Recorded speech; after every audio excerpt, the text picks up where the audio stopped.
Programang ito ay rated SPG. Striktong patnubay at gabay ng magulang ang kailangan. Maaaring may masiselang tema, lengguwahe, karahasan, sexual, horror o droga na hindi angkop sa mga Kachikas, and welcome sa aking munting channel. Tuwang-tuwa nga ang ating bidang si Ina dahil kasi ang buong akala nga niya ay wala siyang makakasama sa Gala Night.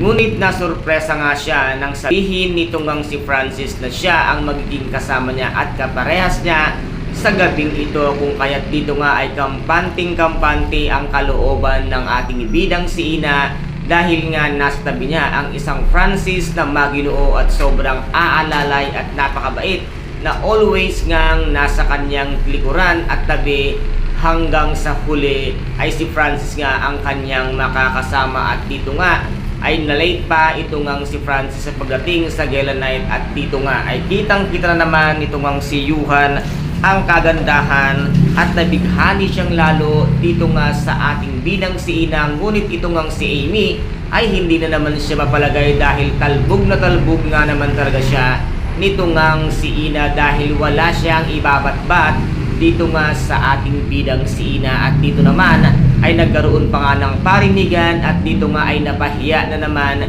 ito ngang si Amy dahil kung tutuusin ay wala naman siyang karapatang umattend sa Gala Night dahil ito nga ay ang imbitado rito ay ang mga nagmamay-ari o ang mga owner nga ng isang restaurant dahil itong si Amy ay isang sampid lamang dito nga sa sabit niya kay Yuhan dahil si Yuhan nga ang binigyan ng permiso ng kanyang kakambal na si Joanna upang umattend dahil nga sa nangyari sa kanyang damage ng kanyang kamay, kaya hindi nga ito naka-attend sa party. Ngunit dito nga ay gigil na gigil ang bruhang si Amy kung kaya't na nga nasa yate na nga sila at dito ay tuwang-tuwa ang ating bidang si Ina at lihim ngang sinundan ni Amy ito ngang si Ina. At dito nga ay hindi niya napigil ang kanyang pagkabruha dahil nga naalala niya kung paano nga siya sulyapan at kung paano niya pagsilosan ito ngang si Ina, kung kaya't dito nga ay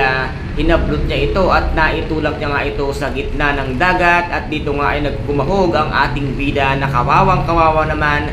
At sino kaya ang makakatulong sa kanilang, si Francis kaya or ito ngang si Yuhan? At dito ngayon ay maiisipan na nga nitong si Francis na ipakulong ang bruhang si Amy. Yan ang nararapat sa'yo dahil masyado kang pakailamero, wala ka namang karapatan dyan nga kay Yuhan dahil hindi ka naman niya tunay na syota dahil inakit mo lang at pinrainwash mo lang siya na kahit na hindi naman totoo na siya ang nagsabi sa'yo na ikaw ay mahal niya, ngunit ikaw ang siya nagsabi, inuto mo lamang ito ngang si Yuhan. Kaya guys, ito po ang ating ipakaabangan sa mga susunod na episode dito nga sa Shining Inheritance. Kung nagustuhan po ninyo ang aking videos for today, paki-subscribe na lamang po ng aking channel, paki-like and share para mag-update kayo sa lahat ng gagawin kong videos. Maraming salamat po, ingat, God bless and bye bye.